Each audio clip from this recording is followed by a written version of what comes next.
Is it as bad as we think it is? We got the Badger Observer, Jake Kocorowski, joining the show to break it all down.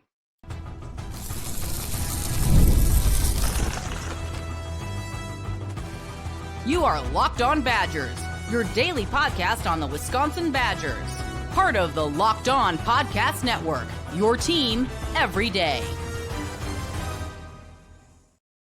What is going on, Badger fans? Welcome to Locked On Badgers, your team every single day, part of the Locked On Podcast Network. Thank you for being here. Thank you for being an everydayer. I'm your host, Ryan Harings. Today's episode, we got Jake Kocorowski from Badger Observer joining the show. We got some of your questions. We're going to talk offensive line, quarterback, big picture. Is this as bad as we think it is? Or is there some silver linings here? Today's episode brought to you by Game Time. Download the Game Time app, create an account, use code LOCKEDONCollege for $20 off your first purchase. Let's bring in our good friend Jake on the show for the third or fourth time at this point. Really appreciate it. Yeah, it's becoming a thing. When you get to 5, you get a parking spot. Oh, nice. Do we get one of those 5-timers thing from SNL where you get the jacket? Chill out. Osen's got me beat anyways on that. He's got like 19 jackets by now, but yeah, Osen, you got to catch up to Osen, which we can try to make happen. Nice. Let me ask you this. We definitely want to talk about all the great content you're pushing out, but we got some questions from people, and I'm going to start with this one from a person named Ryan, and I won't tell you which Ryan. Is it as bad as we think it is? Being a fan makes us all hysterical at times. And the reason I almost want to ask you this is we were talking before the show. You and I have very different perspectives on how we see this, because I am like a diehard fan and you've disassociated a little bit from that. You're more of the traditional journalist covering the team. Fans are going to swing violently across pendulums. When it's bad, it's really bad. When it's good, we're winning the title. Is it as bad as we think it is? Yeah. The Ryan with an H, right? Yeah. No, I mean, let's talk real quick about the kind of the discourse of what you just said. Folks, for those who don't know, I graduated from UW-Madison in 2006. That's 19 years ago. That feels extremely old right now on my end. But I was a fan, and really, I'm not. Like, I kind of learned, when I first started getting into podcasting, and maybe the first thing that I heard from, like, when I started the Kielbasa King Sports Extravaganza, shout out RIP, with my buddy Scott Wisniewski, the Polish Rifle, and whatnot. He told me first off, he's like, I know you're an alum, but you don't say we. And I said, oh, like, why? And he's like, well, it gives off a subjectivity that you're not being objective to, like, you're a reporter. If you're covering a game, you're not saying we. And so that, that was my introduction to that. And shout out to Scotty if he ever sees this. I love you. I miss you, buddy. And then, but for me, I've dissociated over time where, I worked at Bucky's fifth quarter. I went to Badger Blitz and worked for John McNamara, or now it's, now he's at Badger 24/7. And, went to all Badgers or Wisconsin Badgers on SI, and then the Wisconsin State Journal. And it's one of those things where I've, as a journalist, like, it does give you disassociate, right? And you're able, like, and I still get texts, by the way, from multiple people during games. And I know people that listen to this show that text me, and I love you all for doing that, because you also give me very intriguing, in my eyes, very intriguing feedback on things, because it is the pulse of the fans. Like, your show is very much a pulse of the fans, which is great in that regard. I mean, for me, when you hear the programs, or even if you see, like, tweets, and I'm not trying to call out someone in particular, but when they're like, oh, it took 3 years to break down what Barry built in 30, that's where, like, in terms of being, I don't want to say the word hysterical, but it's also just, that's where you start digging and trying to find more context. And that's, for me, the biggest thing of, like, okay, let's be honest. Let's pump the brakes. That's where I pump the brakes and say, okay, that's where the statements get a little bit too much, and be like, let's not forget what happened at the end of the Paul Chryst era, right? Let's not forget people complaining about certain things when it came to the passing game or trying to get to that next level, right? Among other things. And so, going back to real Ryan's question, is it bad as we all think it is? I mean, it's not great, right? It's not great what's going on right now. When you have to ask Luke more questions about the program than about the opponent and what they're facing and whatnot. And Wisconsin's still looking for an identity. That's not good. We know what they want the identity to be is, and being like tough and resilient, and having that identity that's very similar to what Wisconsin's been built up for the last 30 to 35 years, since the Barry Alvarez era began in 1990. But it's also, let's look at some of the positives if you want to. Wisconsin's got the number one run defense in the nation. Will that be that way after facing Michigan? That's going to be a major test. That's going to be a major thing to talk about going forward this week. And it is, if Wisconsin can stop the Michigan run, that's saying something. I think that really proves that they're even more legit than what they are. But you're also looking at, with other things. Vinny Anthony, I think is, very good receiver. There are bright spots there. You're seeing I think the receivers as a whole have done a good job. I think the tight ends, you're starting to see things that you've wanted to see out of them for the last couple of years that they haven't. I know it's been sometimes garbage time, but I like what Lance Mason's done. I like how they're utilizing the tight ends within this system. I think it's going to be very prosperous for Wisconsin in recruiting. There's already, and whatnot going forward. So you're seeing that. But yeah, there's still there are glaring issues with the first and foremost, the offensive line, which is very young. Injuries among many other things have decimated it. The quarterback play, it's their third straight year that their QB1's injured, which who would have thought of that for the Luke Fickell era? So there's a lot that's happened there where, and maybe like I said, like the hire of Phil Longo, which I know Phil's a good Phil was always good to me in terms of talking, but it wasn't the right fit, and that's just and that kind of set things back too a couple of years, right? So yeah, it's I think it's gonna be very interesting to see how this team comes back from a bye, and we'll see just what they can do, especially it's like. A lot of people are going to be watching, what will this team do when faced with adversity during this, arguably the toughest 4-game stretch, since I've covered this team. I think it's a really good point. I desperately want to see how they're going to come out and play the first quarter against Michigan. It's incredibly important to me. If I look up, and I'm one of those fans who I lean optimist. That's just who I am. That's my nature. If I look up in the first quarter and it's 17-0, 14-0, and we just look lifeless again after coming out of a bye, after you got a little embarrassed at home, quite frankly, it's going to be really disheartening for me. And it's going to be hard to find the spot to stand optimistically above the water almost. Let me ask you this. What can actually be fixed in season? So I think people at times overestimate what you can fix in season. You can get healthier for sure. Younger players can progress. But in the middle of the year, if you're really bad at some things, it's hard to turn that around. Right. I think one thing you mentioned is kind of the development of the younger guys where they've talked about, I think they've alluded to it or others have alluded to it where it may not even be just football, but like for freshmen, especially if you're early enrollee, if you're halfway through the season, you're not really a freshman anymore, right? You're seeing that with Mason Posa, where it's a kid that, was getting in, I don't know if they're, on multiple downs in meaningful game snaps on a couple Saturdays ago against Maryland, right? So I think there are some things there that, in terms of changes, it's something for the offensive line. It's hard to figure out unless there is drastic improvement. If there's just a switch that clicks off between 3 redshirt freshmen, or Jake Renfro magically becomes healthy, fully 100% with no issues, and then they all start playing off each other, or the left tackle situation gets fixed that way. But it's I think the biggest things you can see are just progressions out of players. And I'm trying to think of what else. The biggest thing, especially pass defense, right?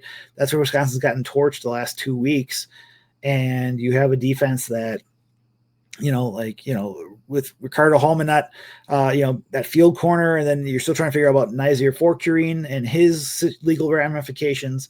I think if Nazir Forkerine is somehow able to play going forward, starting this month, I think that also provides a boost. That's essentially, think of it as like a transfer.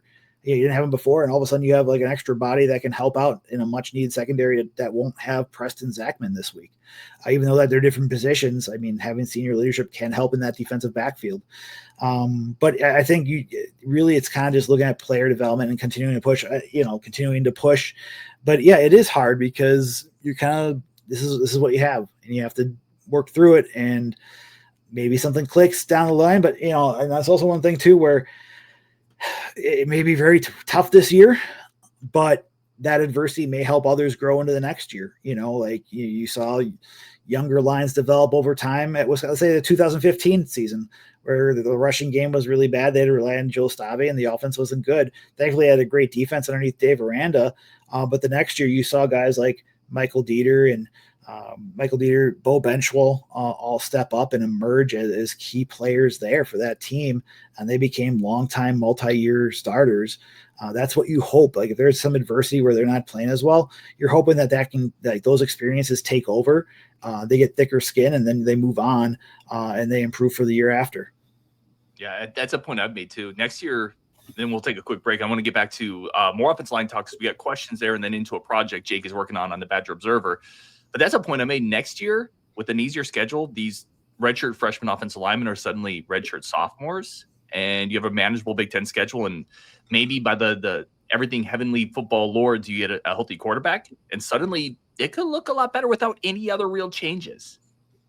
Right. And that's the big thing too, where I'm even looking at this article I'm starting on, where, this is Luke Fickell said about it, like, was it back 2 weeks ago, saying this is not a game meant for redshirt freshmen. I think that's almost near verbatim what he said.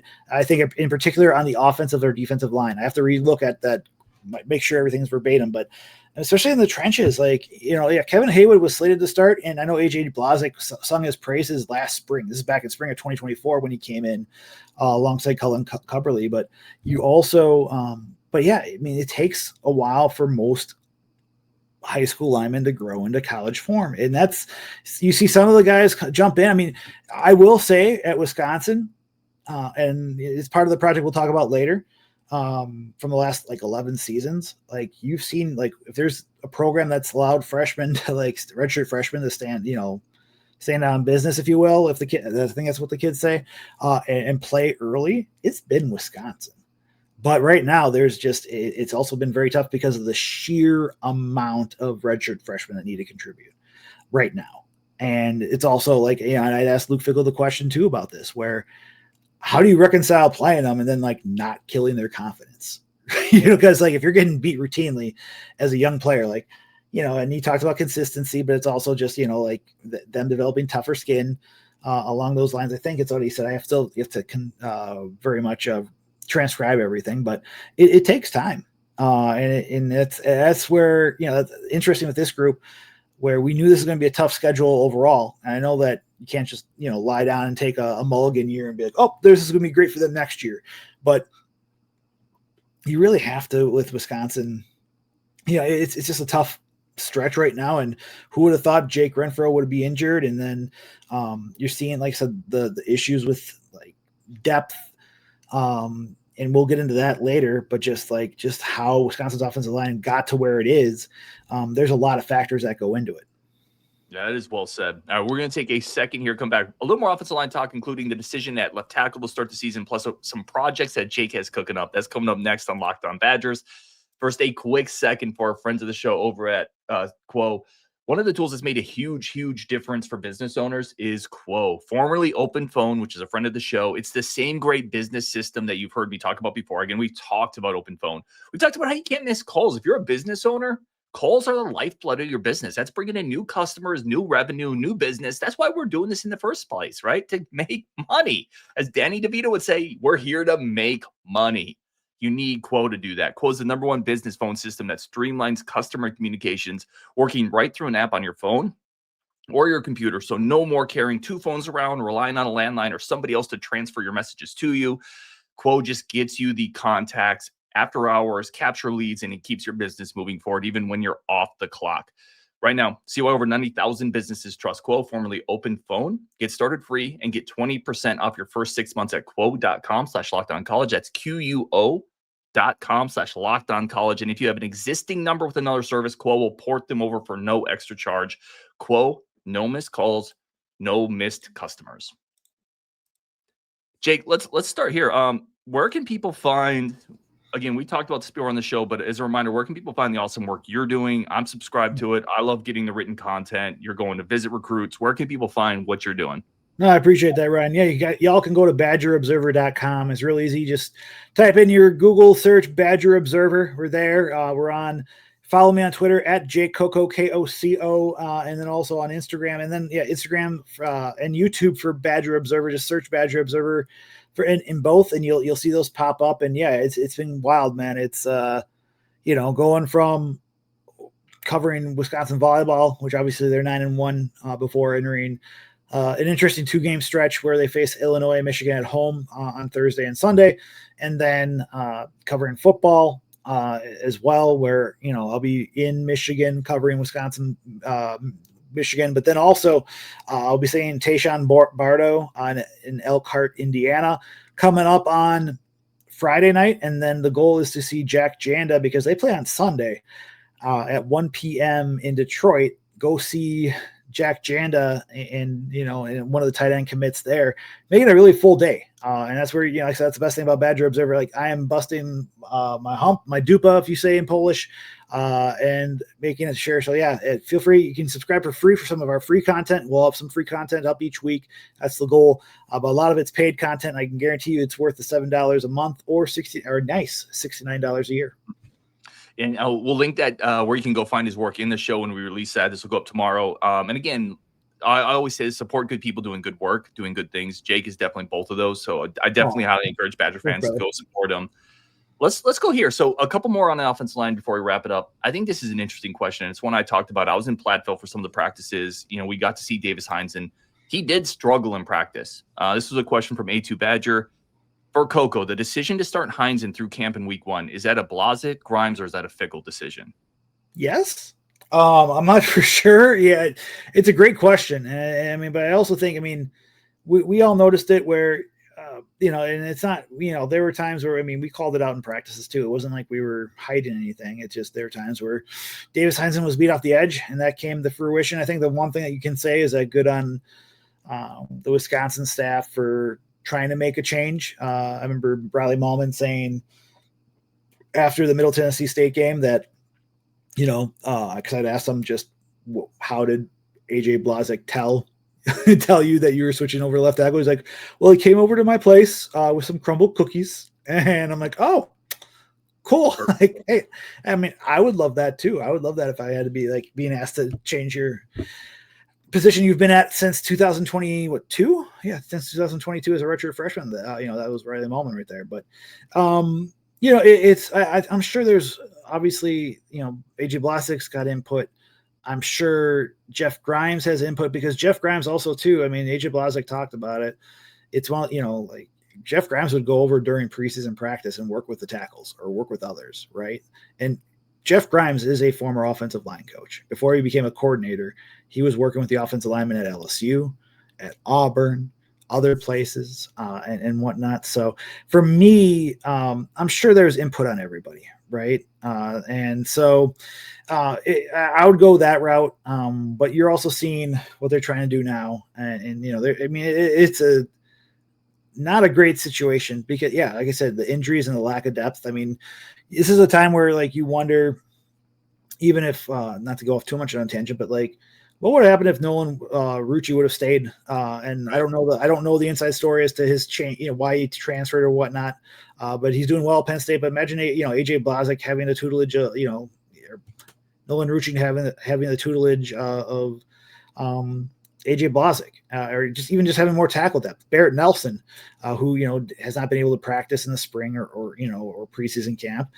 Imagine him, being healthy and possibly providing something there too.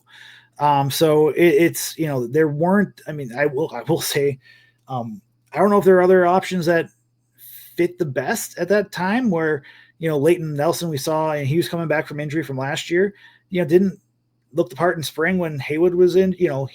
Again, he was coming back from injury, but we saw like getting off the edge. That was also something that was an issue that we saw in spring ball. Did we, and among other things, Joe Brunner could slide out to left tackle, but is that his best spot? I don't think so. And that's asking, a lot for a player to give his all there. And then, can you find someone that's as good of a left tackle or left guard or, in Brunner's place? That's another thing, so, So yeah, it's just not a great situation. I'm sure they all had discussions about it. So, but the next thing is them trying to, you've seen them try to fix it. And we'll see just how it looks and how they evaluate and what they discuss, like what they come out with coming up against Michigan on Saturday. I'm excited to see what it looks like against Michigan on Saturday. Now that with a bye week, you can take a deep breath and you're not spending the entire week game planning for a new game. You can kind of reset.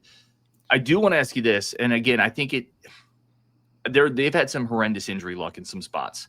However, I think it's also fair to say year 3 into your system and your program, a left tackle injury shouldn't throw a position into this much chaos potentially. Would this position be better if they had recognized that Heinzen couldn't be the starting left tackle maybe 2 weeks into camp and then spent 2 weeks repping Ballman at left tackle? And I think that's maybe where, again, hindsight is 2020. Nobody's perfect, but it feels like this has been a bit of a strategic misstep. I mean, I'm sure they could have. I'm sure there could have been. It would have helped over 2 weeks, because you're also looking at the fact that Wisconsin, anytime you can get reps, even if it's someone against your own jersey, it's going to help getting used. Because people think, oh, you're flipping over to the left tackle, the right tackle should be easy, and it's really, there's a lot to it where the different footwork, the different types of way you have to approach pass blocking. It's like a mirror image, but if you're at right tackle for so many years, like Riley Mahlman was, it's going to take some time to get in the swing of it. So yeah, hindsight's 2020 there.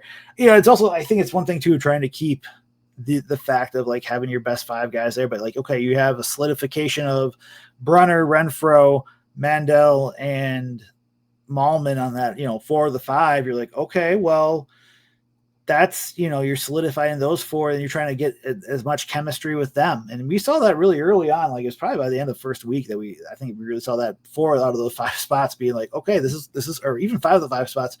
Okay, this is who they're going to try to go with. They're really going to try to get those reps to try to, so you can't, it's also one thing of them trying to be like, okay, I'm going to try to get as many reps as we can with these 5.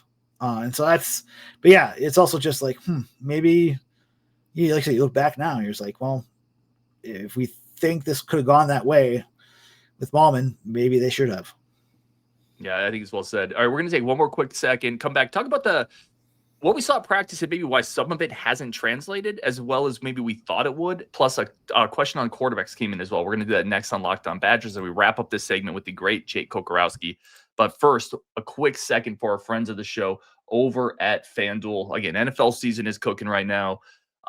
Baseball playoffs are getting started. Basketball's about a month out. There is great sports going on right now, not to mention college football. So if you want to get in on the action over at FanDuel.com right now, a $5 bet will get you $300. If you win, a first-time customer, if you win your first $5 bet, you'll get $300 to use across the app. Parlays, futures, teasers, spreads, whatever type of action you want to get in on. FanDuel's got you covered. Plus, it's easy to get payouts. They're as soon as you win, if you want to get that money, you can get it. I've been on other sites, which we're certainly not going to name any, but sometimes it's a little difficult to get your money out. Kind of like a high school friend or something who still owes you $20. FanDuel's not like that. They're like your grandma. When they owe you money, you're going to get that money. Head over to FanDuel.com. If you're ready to play, download the FanDuel app now. Go over to FanDuel.com to get started. That's FanDuel.com to place your first $5 bet.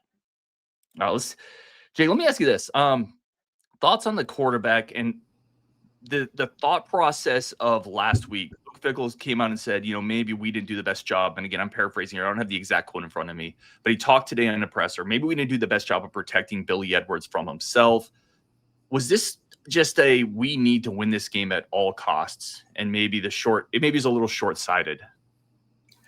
I'm trying to look back on that quote too and trying to see just what he said. I don't have it straight up on it right now, but it's one of those things too. I'm not sure. I don't think they would.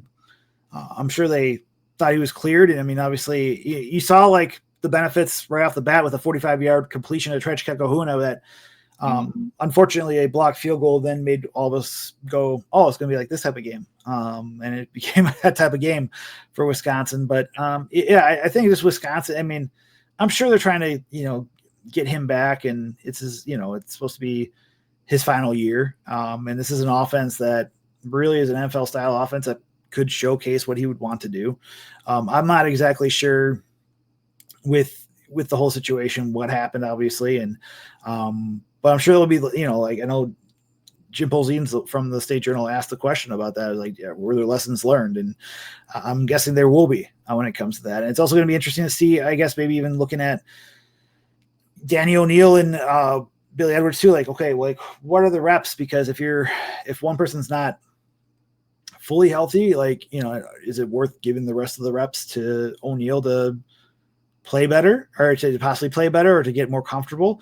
But then again, I also wonder with that too, like that. I mean, I don't know how much better it would have been with giving Danny O'Neill more reps if they're going to give up 6 sacks like they did against Maryland. I mean, that's a big thing with the offensive line. Like, I think that's one thing too, when you have with the health of the line right now, unless you're going to put, Billy back in shotgun and just let, like quick passes as fast as you can, so that you don't re-aggravate that injury or anything like that. Which we saw him like leave the field after that, during that second offensive series. I do feel like I don't have really any inside info in terms of what the process was to clear him or anything like that, or their game plan really going in. But I will say that I don't know. It's hard to, like, when you rewatch it, being like, well, you saw how the offensive line's going, like at least with Danny, there's that mobility where he can try to escape. Now, he did try to do way too much at times, and we saw that. Like, the interception was off there was pressure, but he threw off his back foot. That, that was a shot in the foot. And then on top of that, one of the plays, even though the game was in hand, he takes a 19-yard sack when he keeps going farther backward. And you're just like, okay, like that's when you're trying to do too much and whatnot. So I think, like I said, I don't know the process of exactly how Billy, the clearance process or what their game plan was for it. But even just with the state of the offensive line, it's rough, you wonder just what's going to happen, how things are going to go. Like, again, Luke Fickell said he didn't really have updates about those, guys like Billy Edwards or Dylan Jones or Jake Renfro. Like, the only one that we know that won't be playing this week is Preston Zachman. So that, like I said, a lot of questions kind of going in to Michigan, and that, starts at quarterback and also starts at center. So two-parter, I agree with you completely. The offensive line almost was going to make it really hard for any quarterback to be successful with the way that they were blocking in that game. Second part of this question, so I agree with your first one. Did Hunter Simmons show enough to you to at least think about maybe if Billy isn't healthy for Michigan? Because if Billy's healthy, he's going to go. But if not, did Hunter Simmons show enough in late game situation where Maryland had clearly kind of called off the dogs, but moved the ball down the field, nice pass to Lance Mason for the touchdown, a little bigger? What do you think about that? And it was one of those things where I started wrapping up my time, where I'm trying to make sure I get down to, for those that don't know the process of like the last 5 minutes, a lot of writers, especially in a game like that, are trying to wrap up their like big like takeaways for those that love to consume content right after. That's what a lot of us are doing. I'm taking it behind the curtain, folks, where everyone's writing, everyone's trying to get in. It's so silent in that press box. You're trying, those reporters are trying to try to get those sentences right so they can send off to their editors. So in that way, like 5-10 minutes after the game, you all can see our takeaways and what we saw and whatnot. But going back to Hunter, and watching what I could, it was it's promising, right? Like we always thought that, and I said this, on Badger Observer, and like kind of the takeaways from practices, like Hunter Simmons was really good. Like, he has a stronger arm than Danny O'Neill. And you see the arm talent's a little bit stronger there. Danny O'Neill, I think a lot of people love him. And I love the fact that he's a shorter quarterback that, has the moxie. He's willing to take hits. You saw what he's trying to do in like the run game. And that will be needed that's a plus within Jeff Grimes' offense. But just some of the things we saw, a touchdown against Alabama. There should have been a touchdown at Alabama that he underthrew Vinny Anthony II, who had clear separation on a defender. We saw he's had a propensity for interceptions. He's got 5 on the year right now, and a lot of them have looked bad. We don't know the coverages. We don't know what the assignments were, but they have not looked great. So yeah, I think Hunter Simmons, going back to Hunter, like the one thing with him during the practices that I think kind of pops up in my head is kind of consistency. And that's why Danny O'Neill, like, he was in the offense more. I think he showed a little bit more, was a little bit more consistent in that manner. I think that's why he won the number 2 spot. I think it would take like a real near disastrous, in my opinion, game from O'Neal for them to be like, okay, let's see what Hunter's really got. But we'll see. But you have to like what he did against Maryland. Yeah, it was in garbage time. The game was already in hand, but he came, also Danny O'Neal was, like he got hit pretty hard towards the end of that game too. But it was good to see what Hunter could do if called upon. And I mean, who knows? I mean, we've seen backups have to play the last 2 years. I don't know if we've ever seen having a third stringer come in like this potentially. But you are, I think, pleased with what he did. But again, there is that context of, hey, the game was well in hand. It turned to be 27-10. It was 27-3. In the fourth quarter, and he the touchdown didn't have a meaning on the game. You still appreciate the effort, and you still appreciate the results there. But it's also, there's that context that, you mentioned the game was in hand. Maybe they called off the dogs there in that regard. Yeah, it's gonna be a little different. Hey, now we need you to go to Ann Arbor and play in front of 100,000 against this defense who's gonna be fired up from the jump. Right. Let me ask you this. We'll finish on this question because I thought this was a really good one from Probst. This came from the Discord. Question for Coco. It looks like our run defense was solid in practice. It also looks like it's saying it looks like our run defense is solid. It looks like our interior offense line has struggled. However, throughout camp, we heard of a lot of successful inside runs. So where's the disconnect? Right. And I mean, I think part of it goes to, I know you and I talked about it before the show, and it's kind of going, there could be multiple factors to this. I mean, one, we saw, what we see too may not in spring ball or preseason camp may not translate to facing other players with different jerseys on.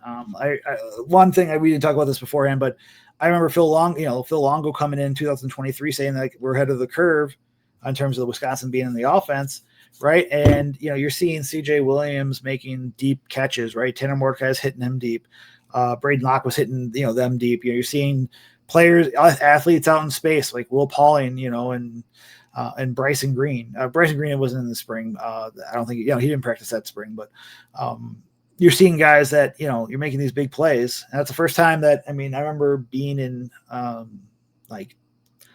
2021, 2022, watching preseason camp where we had to write something up when the offense did something good against Jim Leonard's defense. Because Jim Leonard's defense would own the day most of those preseason practices that we were able to view. And then you found out, then all of a sudden, Wisconsin's run game was still fine. They'd stop the run. Wisconsin's defense would stuff, the Wisconsin offense's run game during practices, but then you see Wisconsin's rushing attack at least put up enough points or yards and points that Wisconsin could win. Like I said, it doesn't always translate to that. I know you brought up a great point talking about before we started talking about, they're going as full go as possible most of the time, but they're not, they're like, I think Luke said something along the lines in the last month or so of, when we go full, we don't go full go, but we go, as much as possible in terms of that year's. So they're not going full go there. I think there's also something to be said about obviously the injuries with Renfro, not being able to, practice towards, one of the last days in Platteville to now. I think that's something else to look into. I think, and just the state of the O-line there, because we also didn't have 3 redshirt freshmen playing at the same time there and whatnot. So, and I think it's also, like I said, there's just a little bit of a difference between playing someone with and scheming against coaches. Yeah, everyone's seeing the same thing, but I think it's a little different when you're actively scheming when games count against those that are, other jerseys. I think that last part's a really good point that we don't always take into account. Like when you're in practice, there are some rules of engagement in place. The defense might be working on, hey, we're going to try to stop the run with 5 and 6 in the box. And, we're going to see what we can do there. Or when we're playing games now, Maryland's not afraid of Danny O'Neal. They're not afraid of this passing game. So they're going to put 9 in the box, 8 in the box. So I think there's some of that too, where to your point, defenses in season are scheming us up differently than, Mike Tressel's not scheming us up in practice, I guess is the better way to put it. Right. And I think that's a great point there. I think it makes, because maybe they're trying to do something different. Maybe trying to see if this person can do something in this type of personnel grouping or this type of look on defense. So, and it does, it's rough though too. Cause us reporters will own it, right? Like, yeah, we thought the air raid was going to look great.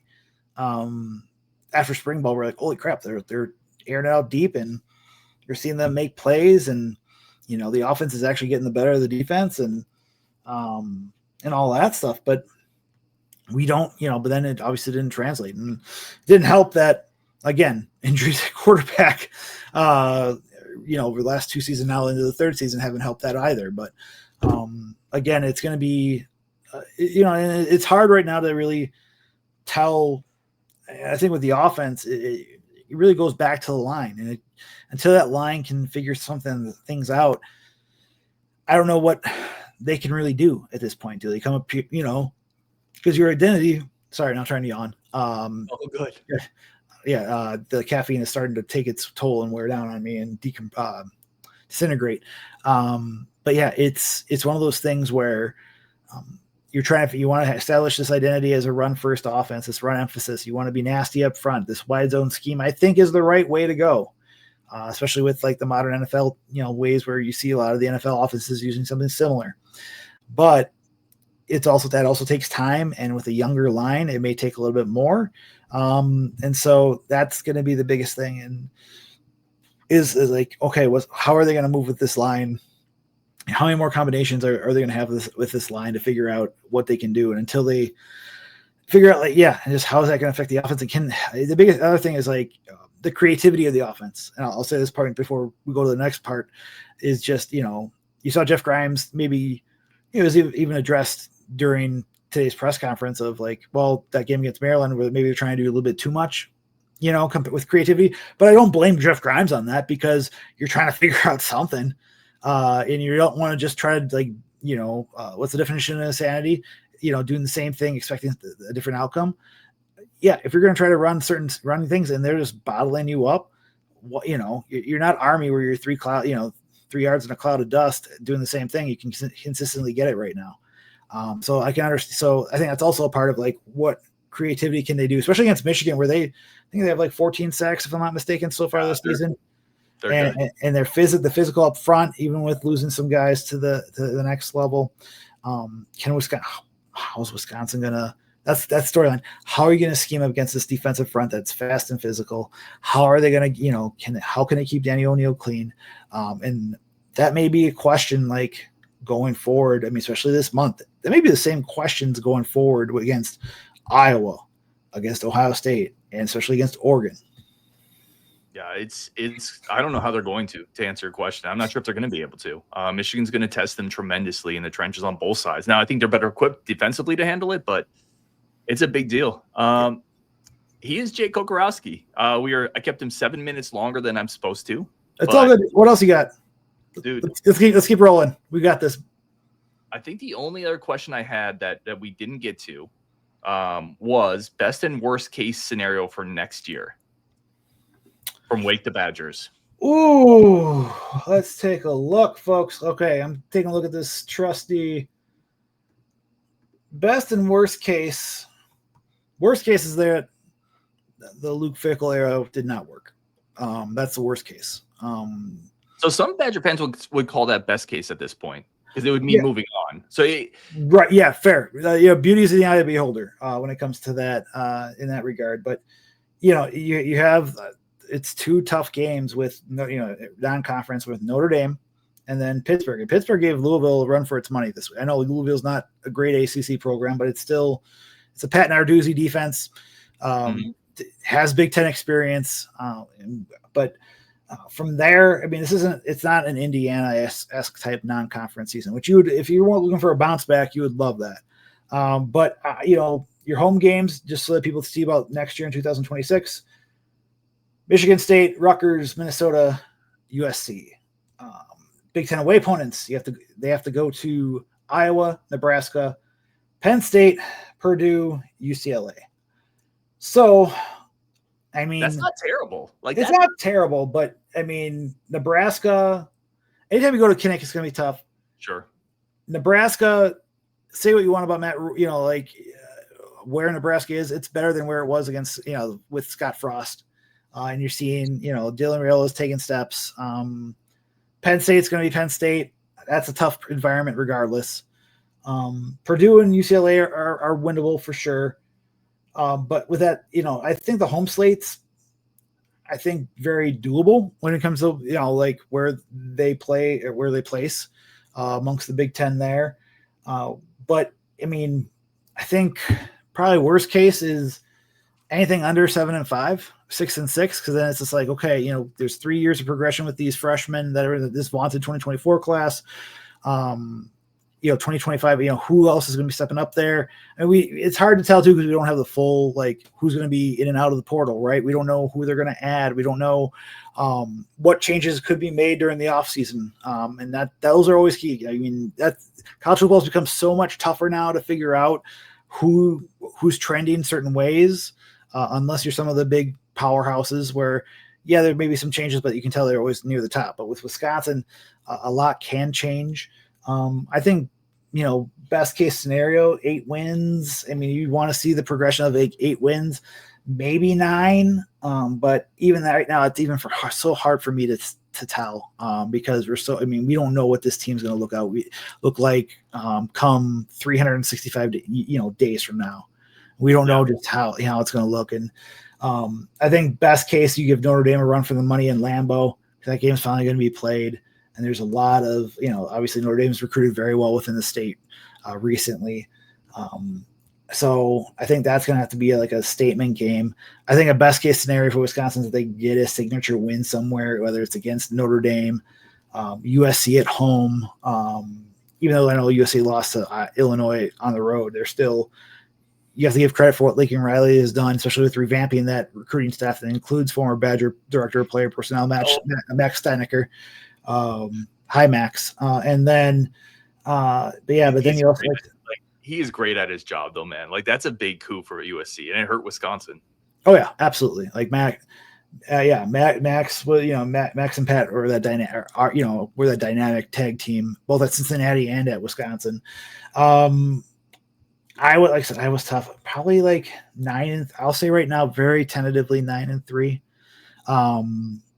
We'll see just like how this line grows. We'll see what changes they make in the offseason. We'll see just who, like how they decide to continue to evolve the defense, where I think they're on the right path running wise. I think we're going to get a much better feel against Michigan because Michigan's one of the top teams running the ball. They ran for almost 300 yards against Nebraska's front before their bye week. So you see certain things that are going well, but there's still so much cloudiness and a fog. It's hard to tell right now. Yeah, I would almost not do but I would say best case next year is this offensive line is growing into what makes sense at Wisconsin. You have a healthy quarterback. The Grimes in year 2, the offense looks functional like you expect it to, and Tressel builds off what he did in the front 7 this year. Like it has to be the maturation of those 23, 24, 25 recruiting classes that you start to see bearing fruit in the guard. It has to be that. That's a good point. Yeah. And maybe I shouldn't have gone record wise. Maybe I should have approached it yours where like you're seeing the growth in that. But I mean, I think it's huge. I think it's also if you want to add one more point to that, I think it's, not just like the 2024 kids, like really stepping up, those 3rd-year kids really making them, 3rd and 4th year, we're seeing they're becoming veterans. Start seeing them, like I said, develop and evolve into being not just contributors, but they're being substantial contributors. They're, linemen, they're moving kids off the ball, right? They're moving the run games. Dylan Jones and Darion Dupree are running wild. I also think it's like for the freshmen, the 2nd-year players, like Eugene Hilton Jr., how he evolves in the wide receiver spot. How much more will we see of Cooper Catalano and Mason Posa? Along with, because Tackett Curtis still has another, if I'm not mistaken, right? He's got another year. Yeah, he's got another year after this. Christian Lager's got one more year too. So like how will they rotate in those linebackers, among others? And just, will that offensive line too see, will they have to go to the portal this offseason to get some competition going? Or do they feel that they're good with the 2025 class and have they taken those steps to push for 2 deep as well? So, but yeah, and I think the one thing I think that we'll want, besides the growth in that front 7, is like, okay, they've made the improvements in pressure, and you've seen the pressure that, in terms of, Mason Reiger has been a plus for them with hustle, but also getting the getting off the edge. Can they continue building off and like creating those negative plays to then create turnovers, because that's the one thing that we still haven't necessarily seen too much of so far this year, is them creating those negative plays that can create those sudden change opportunities that put the defenses on heels. Yeah, I think that's well said. The last thing I'll add to this is I actually think the worst case next year, I think the worst thing you can be in sports generally is mediocre. I think if you're really bad, it prompts regime change, and then you have hope to move forward. Obviously, really good is really great. If next year you're like 6-6, but it's an easier schedule and you don't look a lot better, and then you're like, gosh, is this the right answer? Well, we weren't terrible. We got a little better. I think that's almost the worst case, where you have continuing confusion about the direction of the program. It's almost better to bottom out. And then you can say, okay, this is definitely not working. Let's switch gears. Right. Oh, I think, I mean, that's an excellent point. I think it's also too, like when you start seeing the apathy when it comes to fans, when they're like kind of stuck in the middle too, that's what also makes it rough too. And it's harder to sell a brand and a product that way. Yeah, man. If you're in a relationship, you want her to either be or her or him, whatever. Like I'm not going to get into the details of it. You want your significant other to either be awesome or terrible. That way you're either moving on or you're in a great spot, right? Like I don't think you want someone who's chaotically neutral. Usually, I don't know. Maybe some people do. I don't know. Chaotically Neutral was the name of my like college indie rock band, by the way. That sounds like a great new age 80s band, like Devo, like I saw Weird Al, by the way, a couple weeks ago, so that's where he did a Devo cover. That's what sounded familiar. But anyways, that's enough of my dad jokes there. No, chaotically neutral sounds amazing. He is Jake Kocorowski, Badger Observer. Go check out his work for sure. Subscribe. It's something I do. I think it's very, very, very well worth it. Jake, as always, man, I appreciate you jumping on and talking some Badgers. As always, anytime you need me, my man, I'm willing to talk to you for hours. So just take care of yourself. We'll talk to you soon. Appreciate it, man. On Wisconsin, thank you everybody for tuning in, and we will definitely talk tomorrow.